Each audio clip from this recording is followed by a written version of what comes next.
Radiance Eternity, high-rise apartments in the heart of OMR. See what OG luxury feels like. Minnambalam நேயர்களுக்கு வணக்கம்.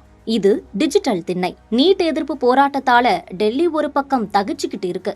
இன்னொரு side July 20ஆம் தேதி தொடங்கின parliament கூட்டம் எதிர்க்கட்சிகளோட போராட்டங்களால முடங்கி இருக்கு.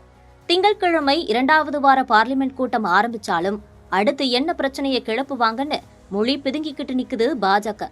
அதே நேரத்துல பார்லிமெண்ட்ல நேற்று பார்த்த காட்சிகள் இன்று இல்லை, நாளை என்ன காட்சிகளோன்னு கமுக்கமாக திமுக, காங்கிரஸ், பாஜக எம்பிக்கள் சிரிச்சுக்கிட்டே ஒருத்தர் கிராஸ் செய்யற காட்சிகளையும் பார்க்க முடியுது. ஆகா, என்னதான் நடக்குதுன்னு நம்ம தமிழக எம்பிக்கள் கிட்ட விசாரிச்சதுல திமுக உறவை காங்கிரஸ் முறிச்ச உடனேயே லோக்சபா சபாநாயகருக்கு கனிமொழி ஒரு லெட்டர் அனுப்புனாங்க. நாடாளுமன்றத்துல இதுவரைக்கும் இந்தியா கூட்டணி எம்பிக்களோட உட்கார்ந்திருந்தோம், எங்களுக்கு இனி தனி பகுதியை ஒதுக்கி கொடுங்கன்னு அதுல சொல்லி இருந்தாங்க. இன்னும் இந்த இடஒதுக்கீடு முடியல. முன்னாடி காங்கிரஸ் பக்கத்துல திமுக உட்கார்ந்திருந்துச்சு. இப்ப திமுக அங்கிட்டு நகரும் போது சமாஜ்வாடிய தங்களுக்கு பக்கத்துல உட்கார வைக்க காங்கிரஸ் கேட்டிருக்கு. இதெல்லாம் இருந்தாலும் சுவாரஸ்யமான சம்பவங்களும் நடந்துகிட்டு தான் இருக்கு. திமுக கனிமொழியும் காங்கிரஸ் ஜோதிமணியும் குதூகலமா சிரிக்கிற போட்டோ சோசியல் மீடியாவில வைரலாச்சு இல்லையா? இங்க நடக்கிற உண்மை என்னன்னா, ஜோதிமணி மட்டும் இல்ல, பல காங்கிரஸ் எம்பிக்களும் திமுக எம்பிக்கள் கிட்ட பழைய பாசத்தோட தான் பேசுறாங்க.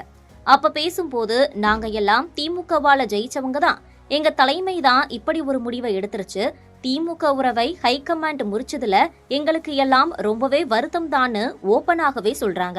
அதோட பார்லிமெண்ட்டுக்கு உள்ளே இதை விட இன்னொரு அதிமுக்கியமான சம்பவமும் நடந்துச்சு. கனிமொழி ஆராசா கிட்ட திடீர்னு ராகுல் காந்தி சீரியஸா பேச ஆரம்பிச்சாரு. இதை பார்த்த திமுக எம்பிக்கள், என்னப்பா இது புதுசா இருக்கேன்னு பக்கத்துல போய் நின்னாங்க.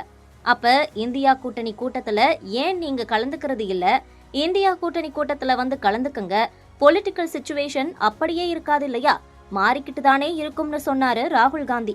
கனிமொழி எந்த பதிலும் சொல்லல. ஆனாலும் திமுகவின் டிஆர் பாலு எம்பி மட்டும்தான் எந்த காங்கிரஸ் கட்சி எம்பியையும் நேருக்கு நேரா பார்க்கிறதே இல்ல. அவங்க எதிரில வந்தாலும் கூட முறைக்கிற பார்வைதான் டிஆர்பி கிட்ட இருந்து வருது. கடந்த காலங்கள்ல பாஜக அமைச்சர்கள் எம்பிக்களை இப்படித்தான் திமுகவினர் பார்த்தாங்க. பாஜகவினரும் கூட எப்ப பார்த்தாலும் திமுக தான் குரல் கொடுக்குது, குடைச்சல் கொடுக்குது, போராட்டங்களை ரொம்பவே துடிப்போடு லீட் செய்யுதுன்னு செம்ம காண்டில இருந்தாங்க. இப்ப திமுகவை பாஜக பார்க்கிற பார்வையே வேற மாதிரி இருக்கு. திமுக எம்பிக்கள் கிட்ட ரொம்பவே சுமூகமாக கேஷுவலா பேசுறாங்க பாஜக எம்பிக்கள். அப்படி பேசும்போது ஒரு விஷயத்தையும் போகிற போக்குல போட்டு விட்டு போறதுதான் இப்ப பார்லிமெண்ட்ல ஹாட் டாபிக்கா எம்பிக்கள் கிட்ட ஓடுது. திமுக எம்பிக்கள் கிட்ட பேசுற பாஜக எம்பிக்கள், எப்படி இருக்கீங்க, உங்க லீடர் அதாவது மு.க. ஸ்டாலின் எப்படி இருக்கிறாருன்னு நலம் விசாரிச்சுட்டு, என்டிஏ கூட்டணிக்கு நீங்களும் வரீங்க போல, எல்லா பேச்சுவார்த்தையும் முடிஞ்சிருச்சு, திமுகவும் நம்ம கேபினெட்ல சேர போறாங்க, டீலிமிட்டேஷன் பில்ல கூட திமுக ஆதரிக்க போகுதுன்னு அமித்ஷாஜி மூலமா எங்களுக்கு தகவல் வந்திருக்குன்னு சொல்றாங்க.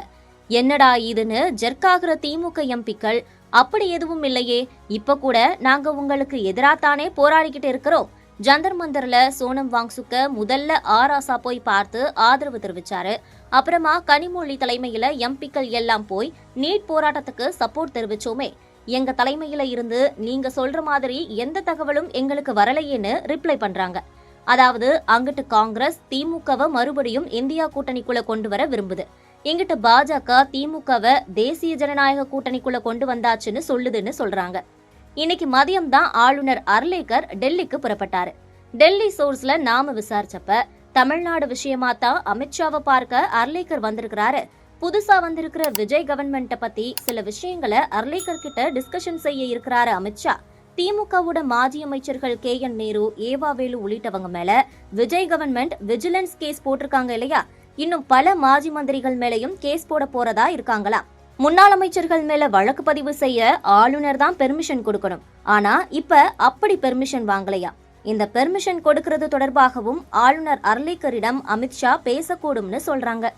இது ஒரு புறம் இருக்க, இப்போ இசையமைப்பாளர் அனிருத், சன் குழும தலைவர் கலாநிதி மாறன், காவிரி தம்பதியினரின் ஒரே மகளான காவ்யா மாறன் காதல் திருமணம் நவம்பர் 9ஆம் தேதி ஸ்பெயின் நாட்டின் பார்சிலோனா நகர்ல நடைபெற இருக்கு. தமிழ் திரையுலகின் முன்னணி மற்றும் பிரபல இசையமைப்பாளர்களில் ஒருவர் அனிருத் ரவிச்சந்தர். தமது துள்ளலான இசை, நவீன தொழில்நுட்ப கலவையால குறுகிய காலத்துல மிகப்பெரிய ரசிகர் பட்டாளத்தை உருவாக்கியவர். நடிகர் ரஜினிகாந்தின் மனைவி லதா ரஜினிகாந்தின் உறவினர். அனிருத்தின் தந்தை நடிகர் ராகவேந்திரா, தாயார் பரதநாட்டிய கலைஞர் லட்சுமி ரவிச்சந்தர். அனிருத்தின் தந்தை வழியிலான அத்தைதான் லதா ரஜினிகாந்த். அனிருத்துக்கு வைஷ்ணவி என்ற மூத்த சகோதரி இருக்கிறார். 2012ஆம் ஆண்டு ஐஸ்வர்யா ரஜினிகாந்த் இயக்கத்துல வெளியான 3 படத்தின் மூலம் இசையமைப்பாளராக அறிமுகமானார். அந்த படத்துல இடம்பெற்ற கொலவெறி பாடல் உலக புகழ் பெற்றது. ரஜினிகாந்த், கமல்ஹாசன், விஜய், அஜித், தனுஷ், சிவகார்த்திகேயன், விஜய் சேதுபதி என எல்லா முன்னணி நடிகர்களின் படங்களுக்கும் இசையமைத்து பிளாக் பஸ்டர் ஹிட் பாடல்களை கொடுத்து வருகிறவர் அனிருத். ராக் ஸ்டார் என அழைக்கப்படும் அனிருத் ரவிச்சந்திரனுக்கும் காவ்யா மாறனுக்கும் காதல் மலர்ந்துதான். கடந்த சில ஆண்டுகளாக அனிருத் காவ்யா மாறன் காதல் பேசு பொருளாக இருந்தது. சன் குழுமம் தென்னிந்தியாவின் முன்னணி ஊடக நிறுவனம். இக்குழுமத்தின் ஒரு அங்கம் சன் பிக்சர்ஸ். சன் குழுமத்தின் சொத்து மதிப்பு தோராயமாக ரூபாய் 30,000 கோடி.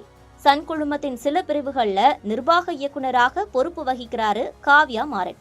IPL கிரிக்கெட் தொடர்ல இடம்பெற்றுள்ள சன்ரைசர்ஸ் ஹைதராபாத் அணியின் தலைமை செயல் அதிகாரியாகவும் காவ்யா மாறன் செயல்படுகிறாங்க.